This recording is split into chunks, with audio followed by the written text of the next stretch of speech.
Olá, saudações, professor Héctor Marenda aqui, falar do diário da quarta e última semana do nosso intercâmbio em terras finlandesas.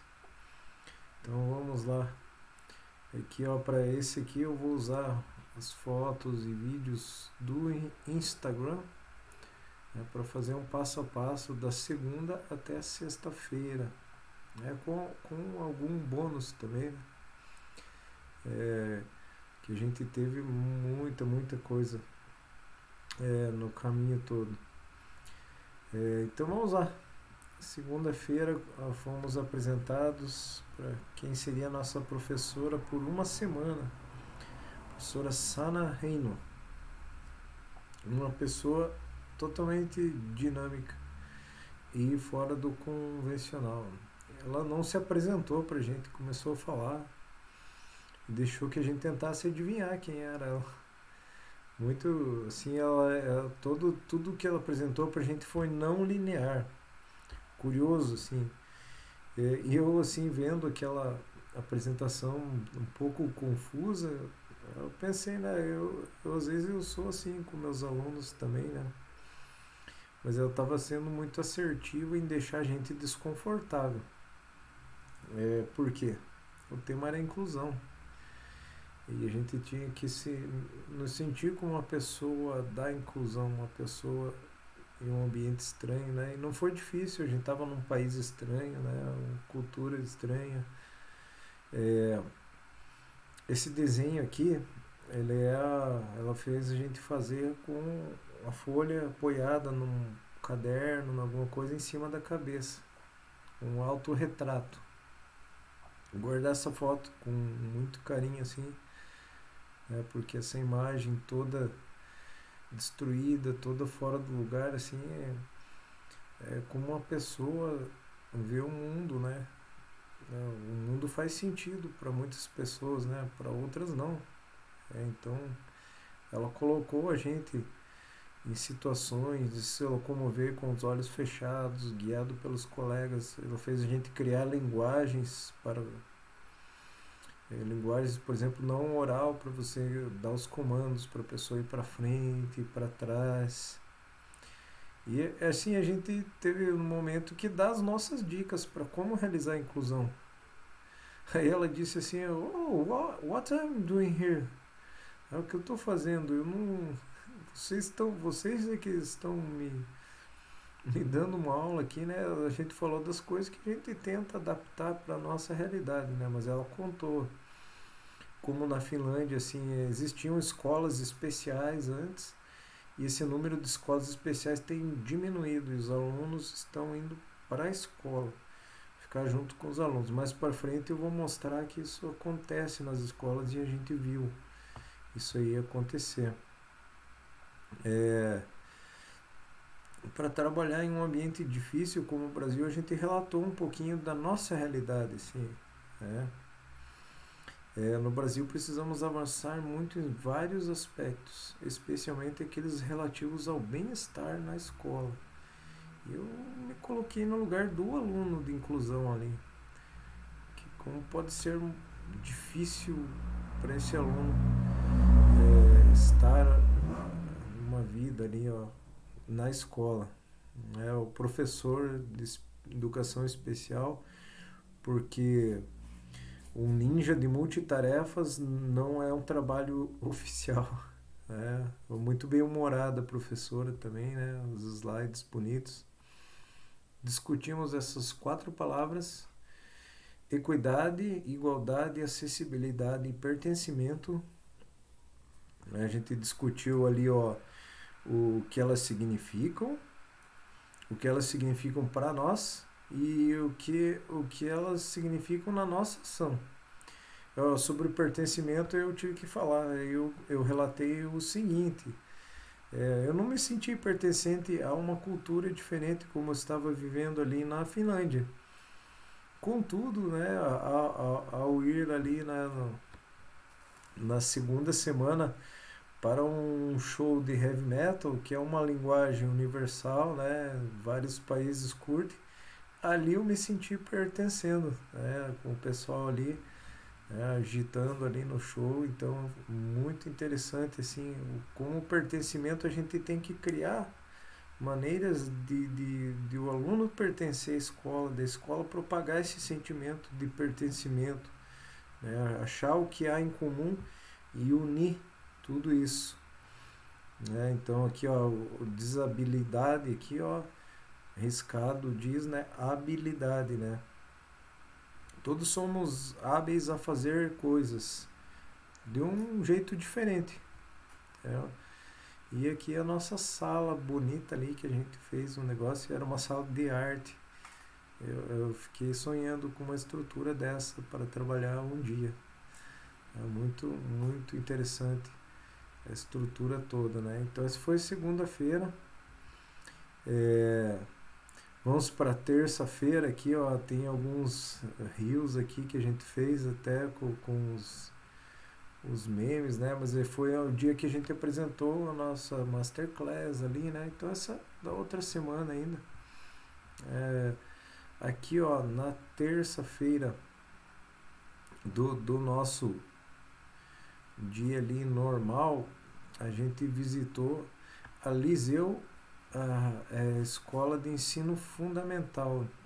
Então aqui, ó, chegamos, tiramos sapatos, ao entrar ali a gente, né, se deparou com uma mesa de pembolim, já fomos jogando, né, os alunos entraram, ficaram olhando ali, e todas as escolas assim abertas, né, não tem recepção nas escolas, muito diferente. O que a gente pôde perceber ali, ó? Tivemos uma palestra com a professora Mina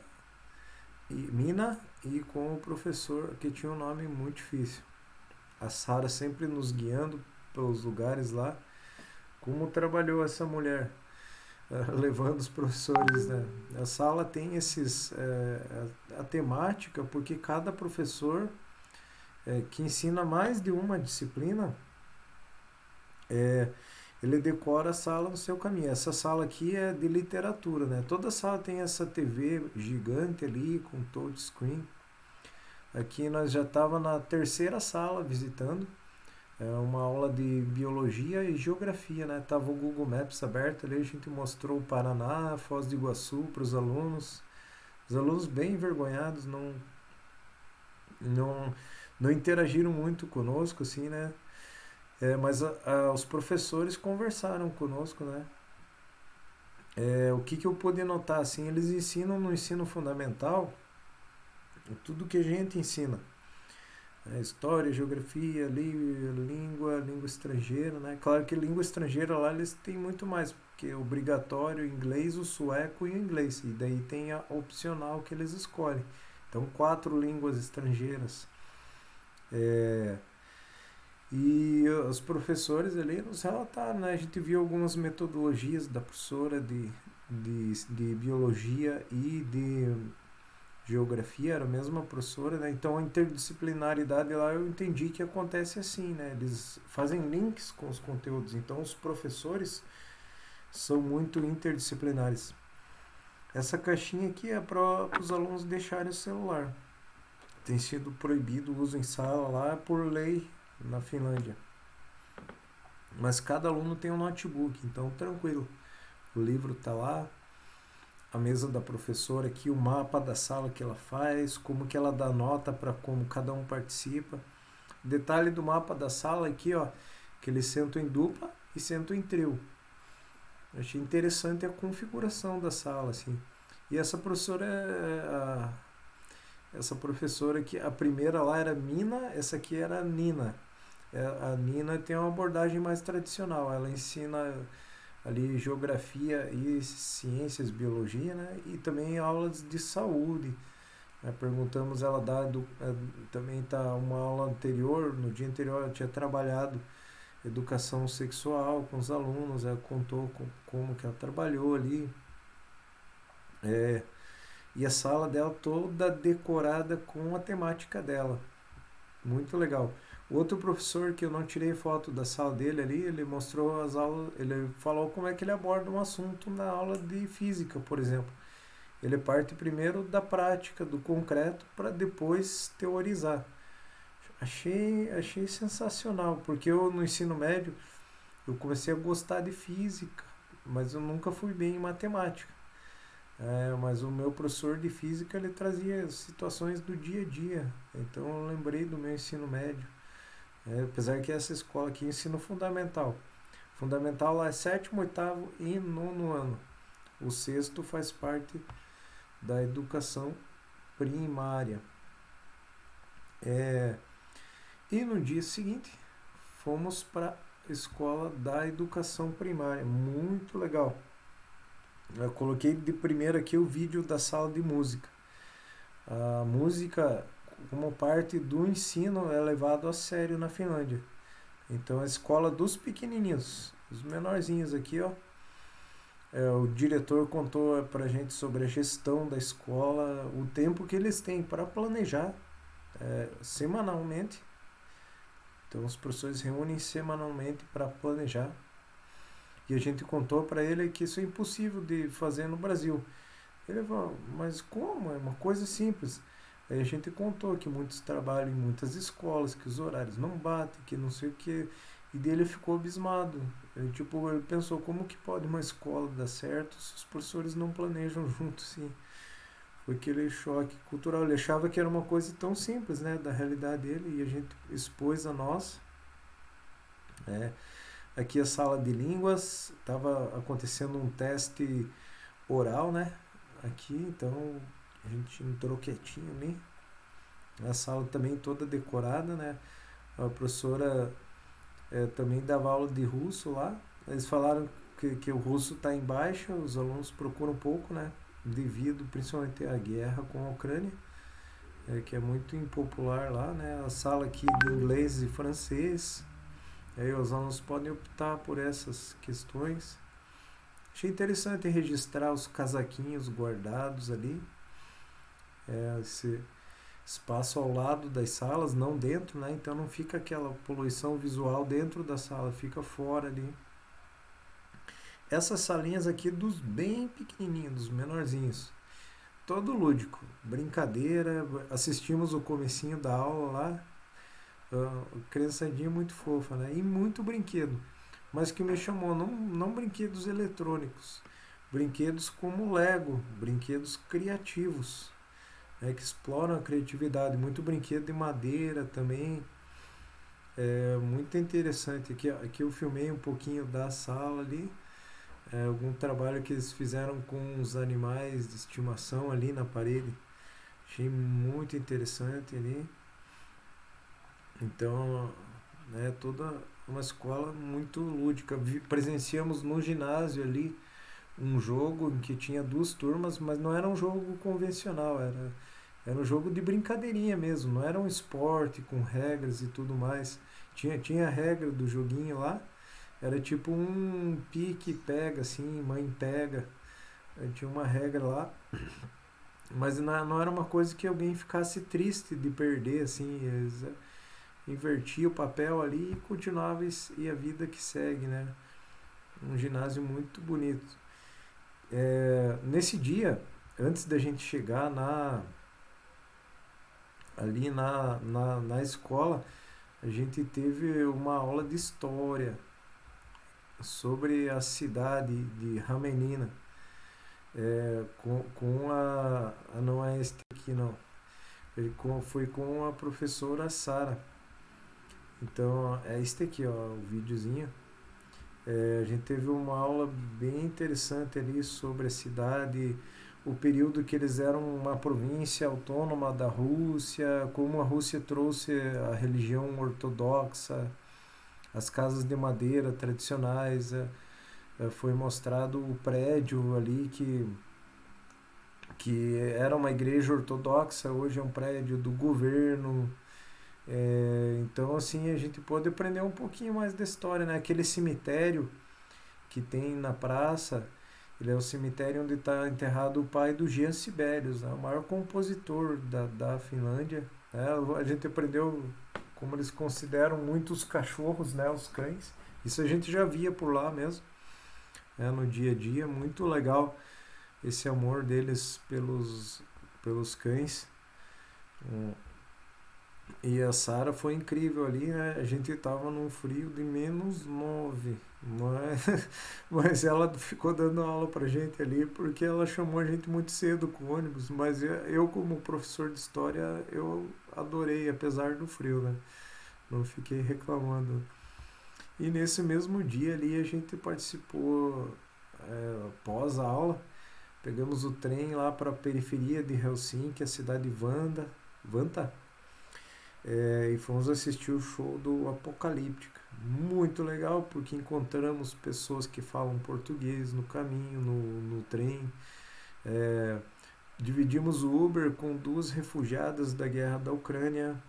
Uma delas estava fazendo o aniversário no dia. Então a cultura também faz parte do nosso aprendizado em um local. E o interessante, né, a Europa, né, que tem se esvaziado da religião, né, o ateísmo e tudo mais, uma banda, né, fazendo um show numa igreja, né, e pessoas assim de idade assistindo, tinha uma senhorinha com um andador, né, eles tocam os cellos lá, mas as músicas do heavy metal clássicas, né, conhecemos na volta um marroquino, conversamos com um marroquino. Então foi imersão total na cultura ali.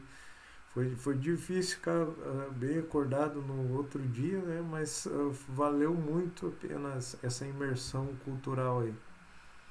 E no outro dia ali, a quinta-feira, que dizer desse dia aqui, ó. A professora Sana nos apresentou sobre os desafios do futuro. Ela trabalhou habilidades, né, soft skills que a gente tem. E o que a gente precisa desenvolver? Essa imagem em questão aqui, ó, é uma charge antiga sobre como seria uma escola no futuro. Então, os alunos com fone de ouvido ali, né, uma máquina, né, como eles imaginavam a tecnologia. E a gente pensar como vai ser o futuro, né, é uma chamada de atenção. Mas ela nos encorajou a implementar mudanças na nossa realidade. E ela nos disse duas frases, né, durante a passagem dela ali que nos marcou. One small step is more than nothing. Um pequeno passo é mais do que nada. E a outra frase que ela falou para a gente escolher as nossas batalhas. O que a gente vai fazer? Nem tudo depende da gente, não adianta a gente batalhar contra as coisas. Então, don't fight against windmills, fazendo alusão ao Dom Quixote, né? Não lute contra os moinhos de vento. Escolha as batalhas certas que você vai fazer, né? Aí a cara de quem assistiu o show no outro dia lá, mas eu prestei atenção na aula, tava muito animado aqui, ó. E esse dia me emocionou muito. A gente teve a última orientação com a professora Mária, e a gente estava respondendo, enquanto ela orientava outros grupos, o formulário de feedback do curso nosso lá. Aí caiu a ficha. Estamos indo embora. E a gente viveu tão intensamente que apertou, mas ao mesmo tempo apertou as saudades de casa. Pus o fone para me concentrar ali. A dura armadilha. Minha playlist pegou o som da banda paranaense Blindagem. E aí bateu aquelas saudades de casa, assim. Eu tive que sair, respirar, ir no banheiro. E ver, né, toda essa vivência com os colegas, os amigos ali, muito forte. A saudade de casa forte também. Esses 24 professores ali que a gente viveu, a gente criou uma relação. A gente pode fazer muita coisa junto. A gente pessoal muito criativo, outro mais objetivo, e foi intenso demais isso tudo. É uma experiência com grande significado. Após isso teve a sauna, que eles explicaram, isso merece só um vídeo, né? Qual que é o sentido da sauna? A gente fez a sauna, entrou no lago gelado lá, voltou para a sauna, evidentemente, né? Se esquentar de novo. E a universidade ofereceu essa experiência para nós. E após tudo isso, chegou o último dia em que iríamos apresentar o nosso projeto. O nosso projeto que vamos implementar em 2024 no Brasil. Com aquele frio na barriga. E receber um feedback lá. Aqui foi assim, um alívio. Eu fui o primeiro a apresentar. E esse feedback ali me animou muito. A professora Mária falou que ela conhece uma pessoa que já fez algo parecido com o que eu propus, né? Então eu peguei esse contato com ela, e o meu projeto pretende sim ser um trabalho em time, um teamwork, misturado com aprendizagem por projetos, mas usando a lógica dos games, né, em que você passa level, passa de fase em fase. A universidade nos fez brindar com champanhe. Nossa colega Monique cantou uma música e nos fez chorar. Todo mundo chorou. Acabando a situação ali, emocionante. E aqui eu deixo assim um agradecimento especial para as pessoas aqui no Brasil que fizeram parte de toda a minha trajetória até eu chegar ao Ganhando o Mundo, né? E são pessoas importantíssimas na minha trajetória. Os meus primeiros tutores no Formadores em Ação, que é a professora Marion, o professor Eric, a minha segunda tutora que eu tive no Formadores em Ação, a professora Edneia, o técnico da CED, o professor Fábio Ferreira. Ele foi uma pessoa excepcional assim, ao fazer ensinar a gente dentro como colocar a história dentro das active learnings, das metodologias ativas. Ele pegou muita coisa da historiografia mesmo, né, da parte acadêmica da história. Ele trouxe uma formação ano passado pra gente que foi mais do que o programa pressupunha, né? Eu fiz questão de agradecer o diretor da escola, Newton Felipe Alba, que o diretor Amarildo Jacumel, que ele conduz aquela escola com muita paciência, com muita calma, um cara de temperança. E foi lá assim que a minha ideia para o projeto que eu redigi nasceu, com minhas turmas de nono e uma turma de oitavo anos. A gente tinha ali na escola um ambiente para trabalhar, um ambiente com liberdade. E o meu projeto assim nasceu da minha prática em sala de aula, assim. Então eu sou muito grato ao diretor Amarildo por ele ter conduzido a escola assim da forma que ele conduziu e ter propiciado esse ambiente, onde eu pude desenvolver um projeto que me levou para o intercâmbio, né? Onde eu tirei inspiração. Eu teria que citar o nome aqui de todos os alunos também, que foi por eles que eu fiz, né? Tudo. E eles retribuíram para mim também o mesmo carinho no ano de 2022. No último dia de aula, eles estavam lá para assistir a minha aula. E isso, assim, numa escola estadual é coisa rara de se ver. Uma turma ia até o último dia de aula para assistir a aula de um professor. Então, marcou minha vida. Eu fiz o projeto baseado na prática que eu desenvolvi com esses alunos, né? Então, eu deixo o meu agradecimento aqui, o meu kitos, como dizem os finlandeses. Muito obrigado a todas essas pessoas que fizeram parte da minha jornada.